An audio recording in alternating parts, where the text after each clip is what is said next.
আমাদের ক্রোধ রয়েছে, এই তরুণ প্রজন্মের ক্ষোভ রয়েছে, আমরা আমাদের চোখে ক্রোধ রয়েছে তাদের বিরুদ্ধে, সেসব কলমের বিরুদ্ধে যে কলমগুলো ফেসিবাদের সমর্থনে এতদিন পর্যন্ত লিখে গিয়েছে। আমাদের ক্রোধ রয়েছে সেসব বিচারকদের প্রতি, যেসব বিচারকের কলম দিয়ে ইনসাফের পরিবর্তে জুলুম লেখা হয়েছে, যেসব বিচারকের কলম দিয়ে মজলুমের গলায় ফাঁসির রশি লেগেছে। আমাদের ক্রোধ রয়েছে সেসব শিক্ষকদের প্রতি, যেসব শিক্ষকদের ক্লাসরুমের পরিবর্তে যেসব শিক্ষকরা প্রহসনের শান্তি সমাবেশে গিয়ে এই ফেসিবাদের পক্ষে সমর্থন উৎপাদন করেছে। আমাদের ক্রোধ রয়েছে সেসব আমলাদের প্রতি, যেসব আমলারা এই ফেসিবাদকে টিকিয়ে রাখতে ভ্যানগার্ড হিসেবে কাজ করেছে। আমাদের ক্রোধ রয়েছে সেসব ব্যবসায়ীদের প্রতি, যেসব ব্যবসায়ীরা 27 July mother of terror Sheikh হাসিনার কাছে গিয়ে উন্নয়নের বায়াত নিয়ে এসেছে। আমাদের ক্রোধ রয়েছে সেসব পুলিশের প্রতি, যেসব পুলিশ জনগণের টাকায় ফেসিবাদকে দুমড়ে মুচড়ে দেওয়ার জন্য যে অস্ত্র কেনা হয়েছে, সেই অস্ত্র ত্যাগ করা হয়েছে নিরস্ত্র জনগণের প্রতি। প্রিয় সহযোদ্ধা, আমাদের দায়বদ্ধতা রয়েছে, আমাদের দায়বদ্ধতা রয়েছে সেসব মায়েদের প্রতি যারা সন্তান হারা হয়েছে। আমাদের দায়বদ্ধতা রয়েছে সেই সন্তানদের প্রতি যারা এতিম হয়েছে। আমাদের দায়বদ্ধতা রয়েছে সেসব বিধবাদের প্রতি যাদের মেয়েদের রক্ত শুকিয়ে যাওয়ার পূর্বে তাদের স্বামী রাস্তার মধ্যে রক্ত দিতে হয়েছে। আমাদের 16 বছরের আঘাত, এই টকশোজীবী কিছু বুদ্ধিজীবী যারা ভারত থেকে যাদেরকে ফাইন্যান্স করা হয়, তাদের কথা শুনে আমাদেরকে ভুলে গেলে চলবে না। আমাদের এই আওয়ামী জাহিলিয়াতের অত্যাচার এবং নিপীড়ন আমাদের বারবার মনে করতে হবে। আপনাদেরকে মাথায় রাখতে হবে, আমাদেরকে আমাদের দুই ধরনের হয়, ফরওয়ার্ড মুভিং এবং ব্যাকওয়ার্ড মুভিং।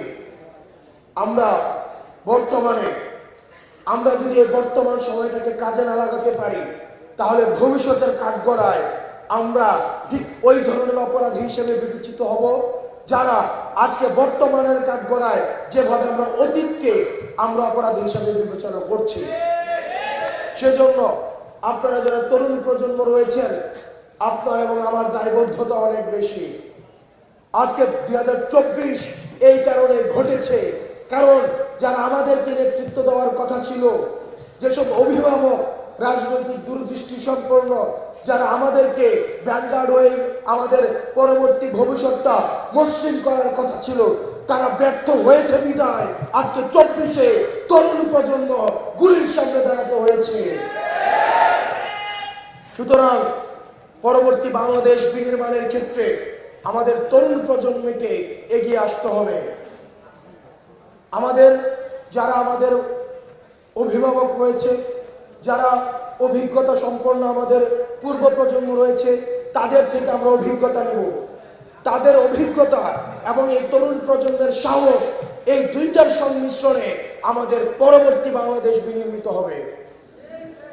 কোন শক্তি যদি রাষ্ট্রীয় কাঠামোর মধ্য দিয়ে মনে করে থাকে এই তরুণ প্রজন্মকে মাইনাস করে দিয়ে পরবর্তী বাংলাদেশ বিনির্মাণ করবে, ক্ষমতার লোভে অন্ধ হয়ে গিয়ে তারা যদি মনে করে থাকে এই তরুণ প্রজন্মকে তারা মাইনাস করে দিয়ে নিজেরাই সংসদের দিকে যাত্রা করবে, তাহলে তারা সেটা ভুল ভাবছে। প্রিয় সহযোদ্ধা, আপনাদেরকে মনে করতে হবে আমাদের এই সংগ্রামটা যত না বেশি আমাদের দলীয়, তার চেয়ে বেশি আমরা একটা জেনারেশন কনফ্লিক্টের মধ্যে রয়েছি। আমাদের ছাত্রদল, ছাত্র শিবির, আমাদের অধিকার পরিষদ, বাংলাদেশ বৈষম্য বিরোধী ছাত্র আন্দোলন, আমাদের বাংলাদেশ বৈষম্য বিরোধী ছাত্র আন্দোলন এটি কোনো ক্রিয়াশীল ছাত্র সংগঠন না, বরং আমাদের এই ফেসিবাদ বিরোধী আমাদের যে শক্তিগুলো ছিল এই শক্তিগুলোকে একত্রীকরণের ক্ষেত্রে এবং জাতীয় ঐক্যের প্রতীক হিসাবে বৈষম্য বিরোধী ছাত্র আন্দোলন এখনো পর্যন্ত মাঠে রয়েছে। আমাদের যে ছাত্র সংগঠনগুলো রয়েছে ফেসিবাদ বিরোধী, তাদের প্রতি আহ্বান থাকবে, আপনাদেরকে বুঝতে হবে এটি কোনো তথাকথিত কনভেনশনাল কোনো রাজনৈতিক ধারাবাহিকতা এখন আমরা নেই। আমরা একটি জেনারেশন কনফ্লিক্টের মধ্যে রয়েছি। প্রতিনিয়ত আপনাকে নিয়ন্ত্রণ করতে, আপনার মগজের দখল নিতে, আপনার মেরুদণ্ডকে দাসখতের আওতায় ভুক্ত করতে আমাদের পূর্ববর্তী প্রজন্ম সতর্ক দৃষ্টিতে রয়েছে। কারণ তারা এই তরুণ প্রজন্মের প্রশ্নকে ভয় পায়, তারা এই তরুণ প্রজন্মের এই আপসীন মনোভাবকে ভয় পায়। সুতরাং আমরা যদি ঐক্যবদ্ধ না থাকতে পারি তাহলে আমাদের এই পূর্ববর্তী প্রজন্ম যারা আমাদের এই ফেসিবাদের এই শাসন কাঠামোর মধ্যে আমাদেরকে শিকলবন্দি করে রেখেছিল, তারা এখন আপনার মগজল দখল নিতে ব্যস্ত, তারা আপনার স্বাধীন চিন্তার দখল নিতে ব্যস্ত, তারা আপনার মেরুদণ্ডকে বিক্রি করে দিয়ে আবার আপনাকে দাসখতের আওতাভুক্ত করতে ব্যস্ত।